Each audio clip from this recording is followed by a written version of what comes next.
N K सूद है, पूर्व raw अधिकारी है, वो भी हमारे साथ यहाँ पर जुड़ रहे हैं और आप सभी का बहुत बहुत स्वागत है। सबसे पहले पंकज, आपका हम यहाँ पर रुख करेंगे क्योंकि अपडेट जो अभी हमें इस पूरे मामले पर, खासतौर से दिल्ली में जिस तरह से कल विस्फोट हुआ था, पहले तो कई कयास लगाए जा रहे थे, अधिकारी कुछ भी बोलने के लिए तैयार नहीं थे, कह रहे थे आनन फानन में कुछ भी कहा जाए तो एक तरह से पैनिक क्रिएट करना होगा। लेकिन अब क्लियर और अब जो बात सामने आ रही है कि खालिस्तानी आतंकवादियों ने इस तरह के दहशत फैलाने की कोशिश की, नापाक मंसूबे को अंजाम दिया। पूरी अपडेट हम आपसे चाहेंगे। जी हाँ, बिल्कुल। देखिए, जो चीज़ें कही जा रही थी अभी भी वैसे ही कही जा रही है, क्योंकि अभी भी स्पष्ट नहीं है कि इसमें खालिस्तानी आतंकवादियों या खालिस्तानियों का हाथ है या टेरर का इसमें हाथ है, क्योंकि इस तमाम एंगल पर पुलिस जांच कर रही है। अभी आपको मैं बताऊं कि मैं उसी स्पॉट पर मौजूद हूं। ठीक मेरे पीछे आप देख सकते हैं कि लगभग 1 फुट गड्ढा हुआ है और यहाँ पर देखिए सीआरपीएफ की टीम आई है, बाकायदे उसका मुआयना कर रही है। यहाँ पर कई सीआरपीएफ के अधिकारी के साथ कई लोग हैं जो वहाँ पर यहाँ देखिए स्पॉट पर आए हैं और अपने स्तर से एक करके यहाँ पर जांच कर रहे हैं। तो तमाम चीज़ें अभी स्पष्ट नहीं हुई जो कहना, लेकिन आपको बताएं कि पुलिस सूत्रों के अनुसार यहाँ पर उस दिन जिस दिन घटना हुई उस दिन रात में 2 से 3 लोग संदिग्ध के तौर पर देखे गए हैं, जिनकी तलाश पुलिस कर रही है और उनके खिलाफ सख्त कार्रवाई करने का काम भी किया जाएगा। लेकिन अभी ये कहना जल्दबाजी होगी कि इसमें खालिस्तान का हाथ है या यहाँ पर जो है इसमें कहना कि इसमें किसी आतंकवादी संगठन का। फिलहाल इन दोनों एंगल पर पुलिस अभी जांच कर रही है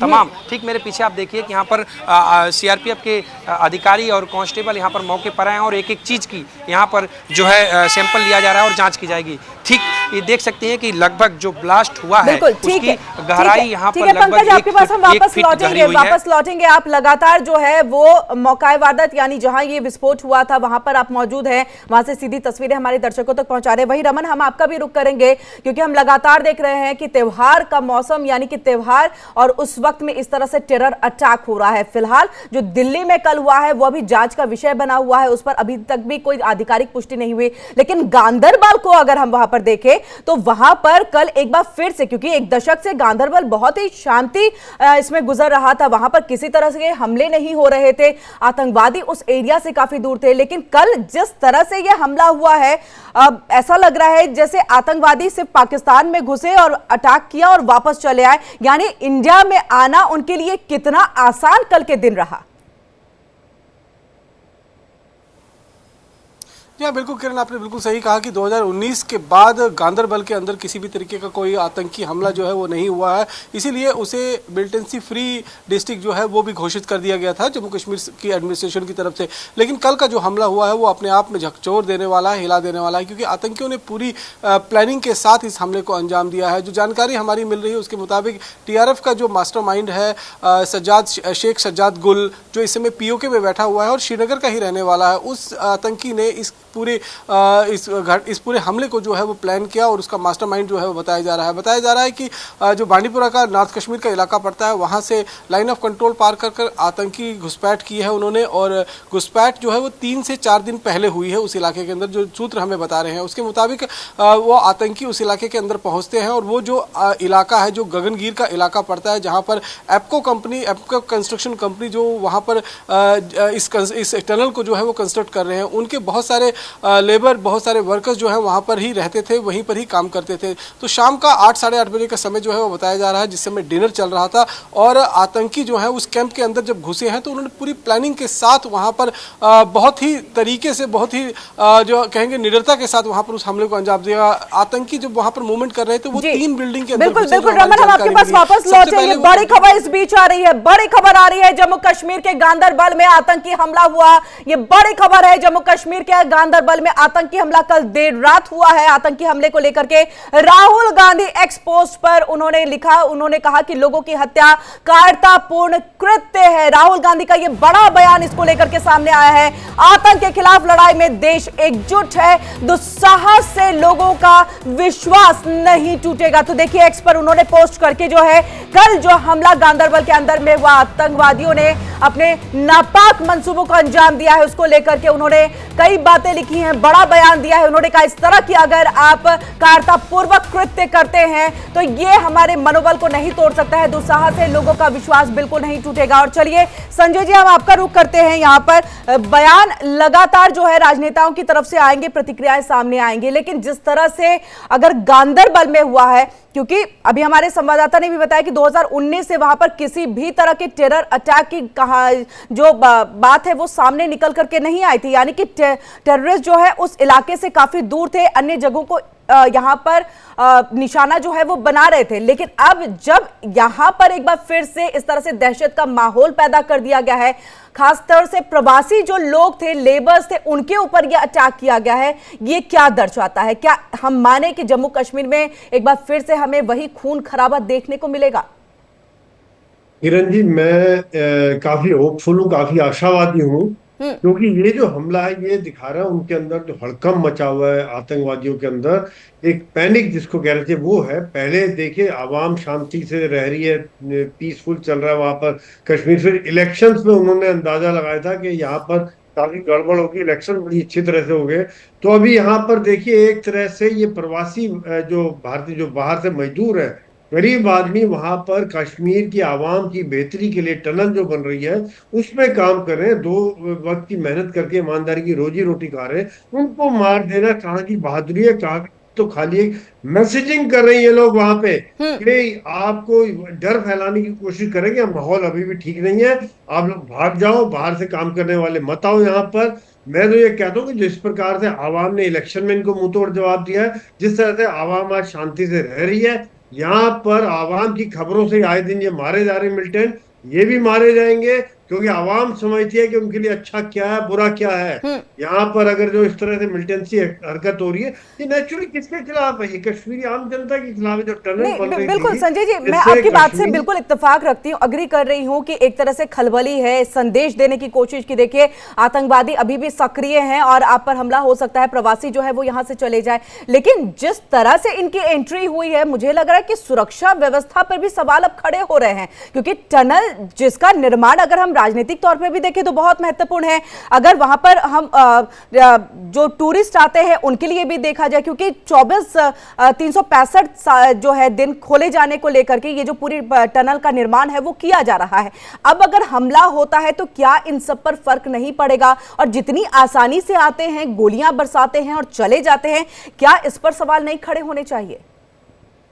बिल्कुल, देखिए ऐसा कि यही कोशिश है उनकी कि फर्क डालने की कोशिश है कि टूरिस्ट ना आए वहां पे, ये इस तरह के डेवलपमेंट वर्क ना हो, ताकि एक जनता में जो आज जो अमन शांति है वो असंतोष फैले वहां पर कि ये क्या हो रहा है, कोई डेवलपमेंट नहीं हो रही, कोई काम धंधा नहीं हो रहा है। ये उनका उद्देश्य है। लेकिन जिस प्रकार से आप कह रही कि किस प्रकार से वो आ जाते हैं, देखिए कई इलाके ऐसे कि जहाँ पर काफी कठिन इलाके हैं जो उन्होंने रूट सर्च किए हुए काफी दिन तक देखते रहते हैं, उस इलाके से आते हैं। और जैसे आजकल हम देख रहे हैं कि ड्रोन के द्वारा भी हथियार पार फेंके जा सकते हैं, हो सकता है उसका भी इस्तेमाल करके जो रिमोट एरिया है वहां पर हथियार फेंक दिए गए हों।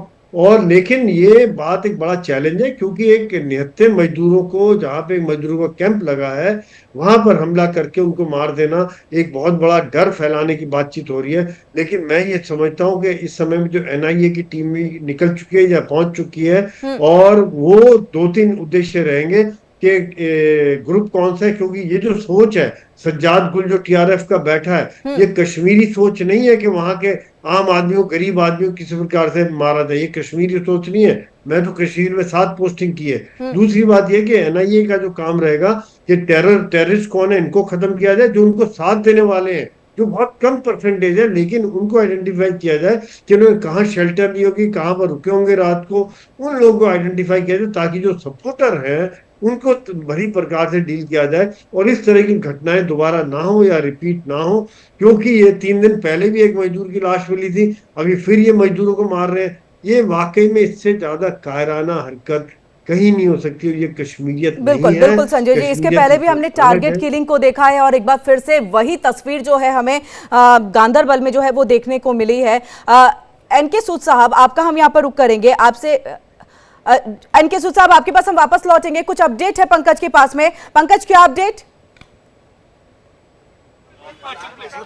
देखिए, इस वक्त मैं आपको बताऊं कि यहाँ सीआरपीएफ की टीम पहुंच चुकी है और बाकायदे जो घटना स्थल है वहां पर नाप तोल, मैं अपने सहयोगी के माध्यम से कहूँगा जूम करके दिखाएंगे कि किस तरह से जो ये गड्ढा हुआ है, गड्ढे के ऊपर जो दीवार में छेद हुआ उसका नाप तोल और जांच की जा रही है। एक डायरी, एक पेन लेकर के बाकायदे एक एक इंच, एक एक सेंटीमीटर का नाप करके उसमें नोट किया जा रहा है। और ये टीम जो है जो पीछे लिखा हुआ है IIM सीआरपीएफ पुणे की टीम है और वहाँ से आकर के इस घटना स्थल पर अभी सुबह सुबह एक अधिकारी के साथ कई कांस्टेबल भी हैं और यहाँ पर जांच की जा रही है। फिलहाल एक एक चीज़ जो यहाँ पर देख सकती हैं कि मैं अपने सहयोग के माध्यम से दिखाऊंगा कि ये वही घटना स्थल है जहाँ पर विस्फोट हुआ है और उससे दीवार भी डैमेज हुई। ठीक उसके ऊपर देख सकते हैं कि पाउडर के निशान भी, जिस पाउडर की चर्चाएं की जा रही थी वो पाउडर के निशान भी हैं। यहाँ पर सीआरपीएफ की टीम पहुँची है और एक एक चीज़ का पूरा बाकायदे नाप तोल करके और इस पर जो है अपडेट लेकर के आगे की रिपोर्ट दी जाएगी। फिलहाल यहाँ अभी सीआरपीएफ की टीम पहुँच करके इस पूरे मामले का, पूरे घटना स्थल का निरीक्षण की है और एक एक चीज़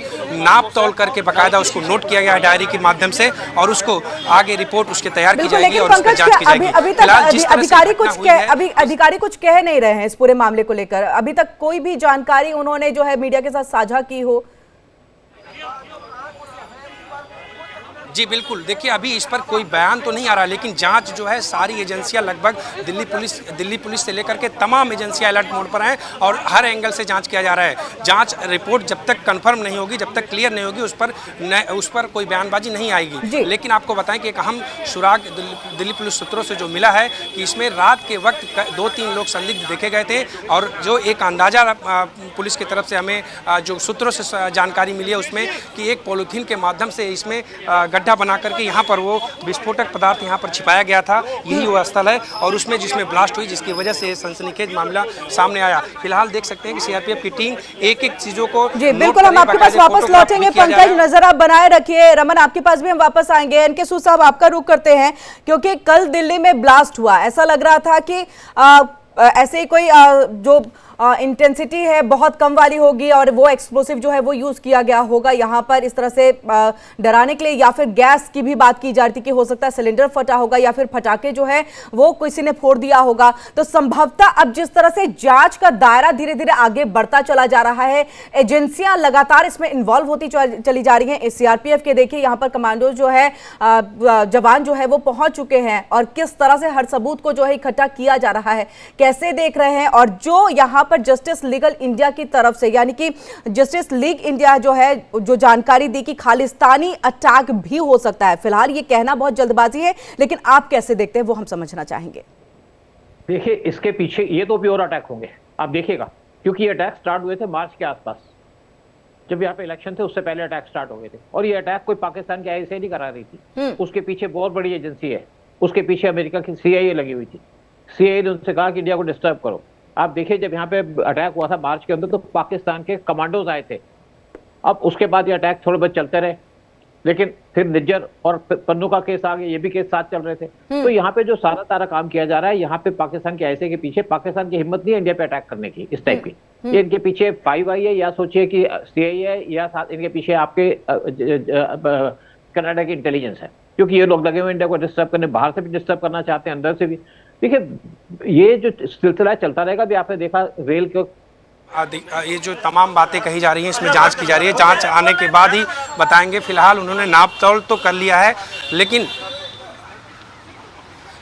अभी उनका कहना है कि IIM टीम से हम पुणे से आए हैं और यहाँ पर जांच कर रहे हैं और घटना स्थल का पूरा निरीक्षण कर लिए हैं। एक एक चीज़ वहाँ से उन्होंने नोट किया है बाकायदे फोटोग्राफ के माध्यम से। आप देख सकते हैं टीम यहाँ से जांच करके और यहाँ से निकल चुकी है। फिलहाल जो जानकारी है, हो सकता हो स्कूल के अंदर भी जाएँ, इनकी पूरी टीम है, ये पूरी टीम जो है पुणे से आई है और यहाँ पर आकर के जाँच पड़ताल की है। फिलहाल अभी उनका भी इस मामले में कहना है कि अभी हमारी टीम आई है, हम जाँच कर रहे हैं, उसके बाद ही कोई रिपोर्ट या कुछ भी डिटेल इसके बारे में बता पाएंगे। उन्होंने साफ तौर पर इस कुछ भी बयान देने से मना कर दिया। जी बिल्कुल पंकज, हम आपका रुख वापस से करेंगे। सूद साहब, आप अपनी बात को खत्म करिए क्योंकि बड़ी जानकारी मिल रही थी और जो कह रहे हैं कि IIMT से आए, यानी कि देहरादून से ये पूरी टीम आई हुई है, मुझे लग रहा है कि बहुत ही ज्यादा ये सीरियस मैटर अब होता जा रहा है और आप कह भी रहे थे कि ये संभवतः ऐसी वैसी घटना नहीं है। आपने देखा कि रेल के ऊपर कैसे अटैक किए जा रहे थे, सिलेंडर रखे जा रहे थे, उसके बाद आपने प्लेन के हाईजैकिंग का इशू आया और ये इंडियन एयरलाइंस को टारगेट किया जा रहा है और कभी किसी अमेरिकन या किसी और एयरलाइन को नहीं टारगेट किया जा रहा। जो अगर किसी और को देखिए इसके असर ना बाहर भी पड़ेंगे। जो आज देखिए जब यहाँ पे इंडिया के ऊपर टेररिस्ट अटैक हो रहे थे तो इंडिया ने बड़ी बात यूएस से कहा, उनकी एजेंसी से कहा कि जो सारे अटैक हो रहे हैं आपके अंदर इन्वॉल्व, यहाँ पे जो लोग हैं टेररिस्ट आपकी कंट्री के अंदर बैठे हैं। जब यूएस के अंदर 9/11 हुआ तो उनको समझ आया, तब उन्होंने इंडिया को सपोर्ट करना शुरू कर दिया। आज यूएस वही पुरानी गेम खेल रहा है, गंदी गेम खेल रहा है इंडिया को टारगेट करने के लिए। वो इंडिया को कमजोर देखना चाहता है। ठीक है सूद साहब, वापस लौटेंगे आपके पास। रमन, हमारे संवाददाता जो है वो वहां पर पहुंचे हैं जहां पर जो मजदूर थे जिनकी हत्या कर दी है कल आतंकवादियों ने, उनके परिजनों के पास में है, वो क्या कुछ कह रहे हैं। Raman, over to you. जी हाँ किरण, बिल्कुल आपने सही बताया कि जिस तरीके से कश्मीर के गांदरबल के अंदर जो आतंकी हमला हुआ है उसमें शशि अलोल नाम के भी एक शख्स जो है जो डिज़ाइनर के रूप में वहाँ पर काम कर रहे थे वो यहाँ पर आए हैं। हम उनके परिवार में मौजूद हैं। यहाँ पर आप देख सकते हैं कि परिवार के सभी लोग जो हैं वो यहाँ पर मौजूद हैं और इनसे बात करने की कोशिश कर लेते हैं कि आखिरकार। सर, आपका नाम क्या है? मनीषा मेरा नाम। आप क्या लगते हैं शशि? बर्दन में भाई है आपके। कब आपको मालूम चला ये? रात को पता चला सर। रात को मालूम चला। तो कितने देर से वो उस कंपनी में काम कर रहे थे? 6 साल से सर। 6 साल से। तो वहीं रहते थे वो? हाँ, आते जाते रहते थे सर। आते जाते रहते थे। लास्ट कब बातचीत हुई? तो कल तो करवा चौथ का भी दिन था। वो 6 बजे बात हुई है सर लास्ट। उसके बाद बात नहीं हुई, स्विच ऑफ हो गया फ़ोन पर। स्विच ऑफ हो गया। फिर आप लोगों की तरफ से पता किया गया या फिर उधर से? नहीं, हमने पता करवाया फिर सर। आपने पता करवाया? हाँ, फिर नाम वगैरह भी आ गया था उस पर।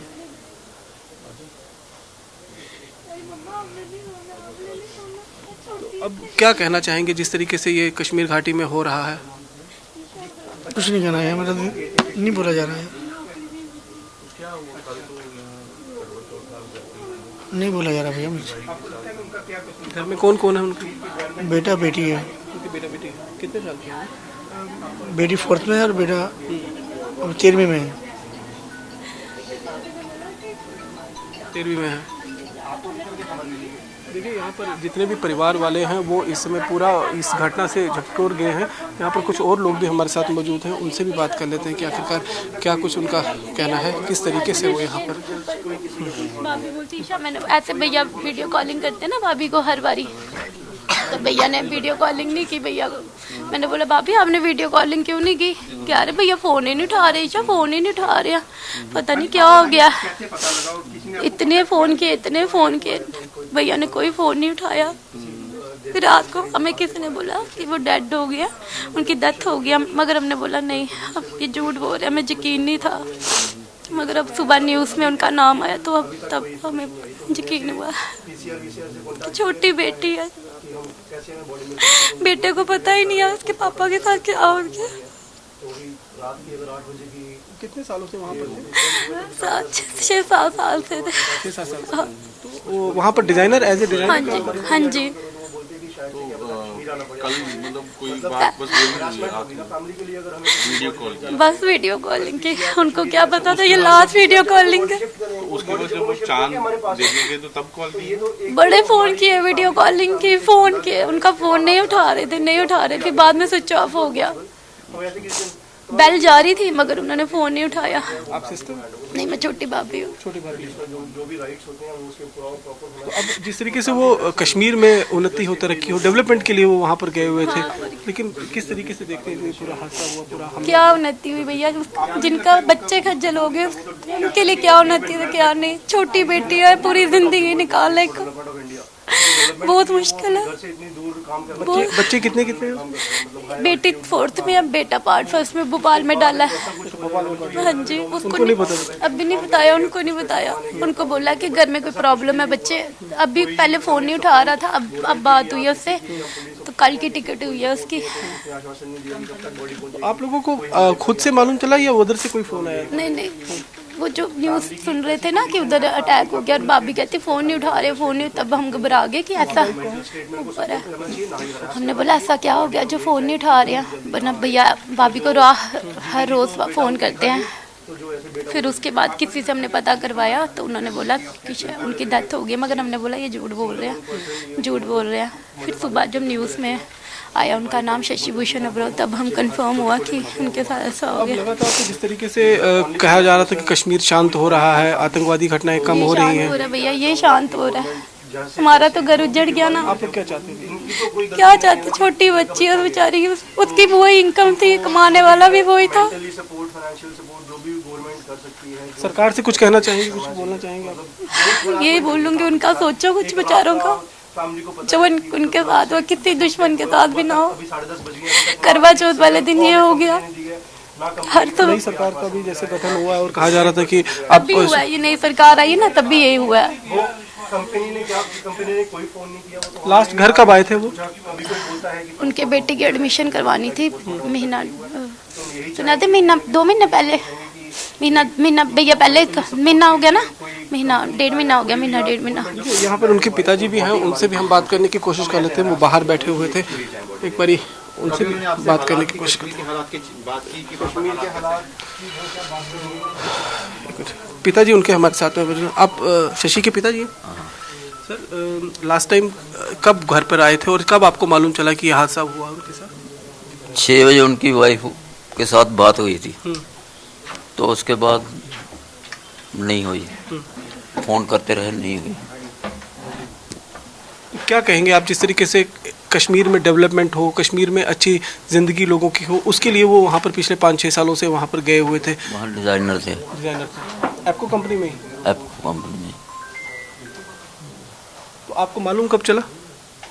हमें रात को ही चला था, और बड़ा लड़का मेरा दिल्ली में है ना, तो उनको पता चल गया था, तो फिर हमें भी पता चल गया। कल तो करवा चौथ का दिन भी था। हाँ, करवा चौथ अर्घ देने गए थे ना, तो नहीं, उन्होंने फ़ोन किया तो नहीं उठाया किसी ने फ़ोन नहीं उठाया। तो फिर आप लोगों ने पता कराया क्या हुआ?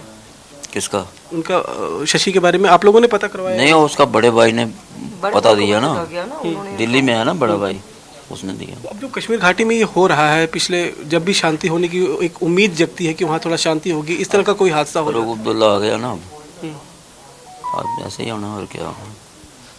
आपको लगता है नई सरकार बनने की वजह से ये हुआ है? क्या पता। अब आप कुछ कहना चाहेंगे सरकार को, कुछ बोलना चाहेंगे? कुछ नहीं बोलना, हमारा लॉस हो गया, हम क्या बोलेंगे, वो लॉस तो पूरा होगा नहीं। बिल्कुल रमन, बिल्कुल रमन, किरण, आप बिल्कुल समझ सकते हैं। आगे भी बातचीत करते रहिए, आपके पास हम वापस लौटेंगे, क्योंकि इस दुख की घड़ी में शब्द भी यहाँ पर कम पड़ जाते हैं। जिस तरह से कह रहे हैं यहाँ पर कि शांति बन रही थी, यहाँ पर कभी भी दहशत इस तरह से नहीं फैलती थी, लेकिन कहीं ना कहीं अब वो शांति भंग होती हुई दिख रही है। हम आपके पास वापस लौटेंगे रमन। हम यहाँ पर संजय जी आपका रुख करेंगे, क्योंकि आपने सुना इनका दुख, इनका दर्द, ये कौन समझेगा? सरकार को समझना है, लेकिन सरकार अब यूटी की है, लेकिन यहां पर केंद्र की तरफ से जो है ये सुरक्षा व्यवस्था कायम होनी चाहिए, जो केंद्र की तरफ से हर बार किया जाता है। 370 हटने के बाद से हमने वो शांति व्यवस्था देखी है, लेकिन अब मुंहतोड़ जवाब के तौर पर इन आतंकियों को कैसे जवाब देना चाहिए, हम चाहेंगे कि आप अगर इसके बारे में थोड़ा सा बताएं।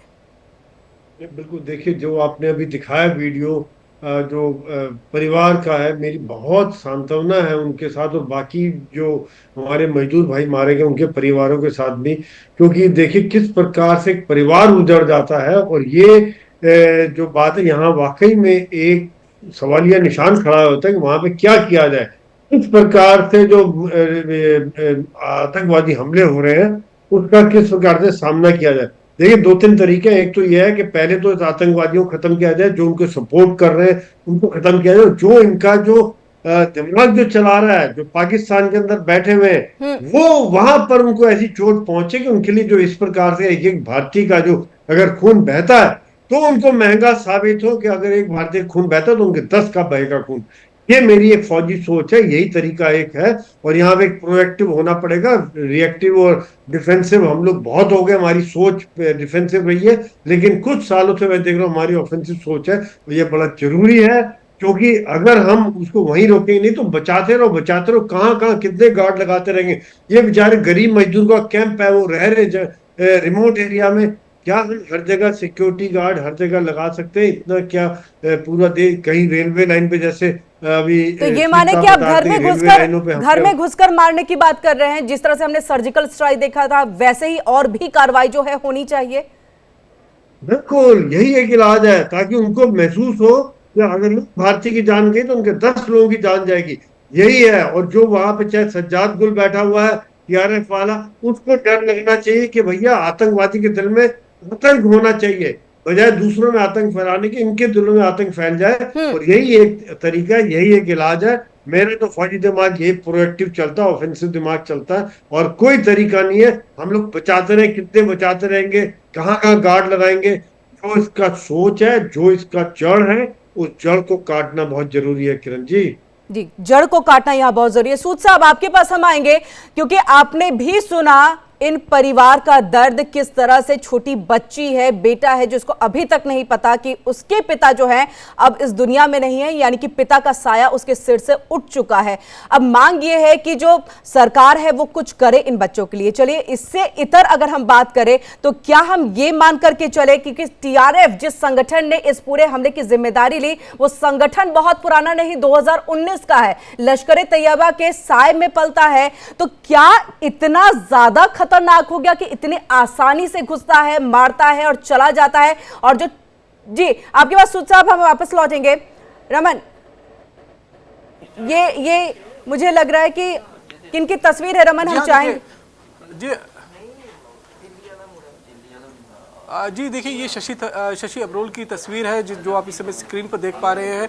यही वो शख्स है जो पिछले 6 सालों से कश्मीर घाटी में थे और कश्मीर घाटी में लगातार उस एप्को कंस्ट्रक्शन कंपनी के माध्यम से वहाँ पर एज ए डिज़ाइनर काम कर रहे थे, ताकि कश्मीर के और लेह के बीच में जो 6 महीने तक जो है वो पूरी तरीके से सड़क संपर्क जो है कट जाता है, उस सड़क संपर्क को पूरी तरीके से स्थापित किया जा सके। अब यहाँ पर पूरा परिवार जो है वो पूरी तरीके से अंदर से झकझोर गया है। एक बार फिर पिताजी उनके हमारे साथ मौजूद है। सर, अब आप क्या चाहते हैं? जिस तरीके से सर्जिकल स्ट्राइक हुआ था, आपको लगता है कि आतंकवाद इतनी जल्दी खत्म होने वाला नहीं है कश्मीर में?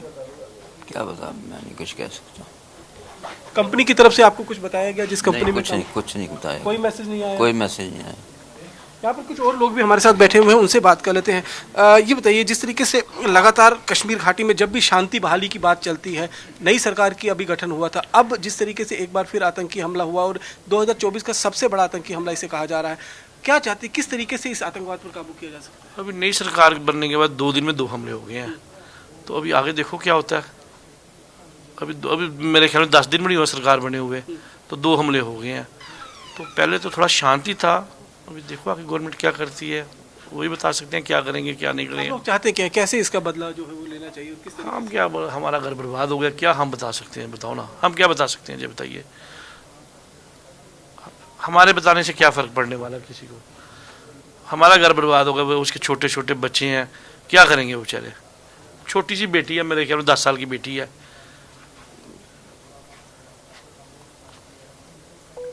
तो गवर्नमेंट को सोचना चाहिए, अगर ऐसी सिचुएशन है तो क्या करना चाहिए, हम क्या कर सकते हैं उसके लिए? आप क्या कहेंगे, किस तरीके से जो घटना घटी है, जो हमला हुआ है, जिसमें 7 निर्दोष लोगों की जान गई है, जिसमें शशि भी उनमें से एक है, क्या होना चाहिए, किस तरीके से इस आतंकवाद पर काबू पाया जा सकता है? इसको रोकने के लिए गवर्नमेंट को कुछ ना कुछ स्टेप्स लेने चाहिए ज़रूर, क्योंकि आगे ये ऐसे हमले नहीं हो, ऐसे निर्दोष लोगों की हत्या नहीं हो, यही कह सकते हैं।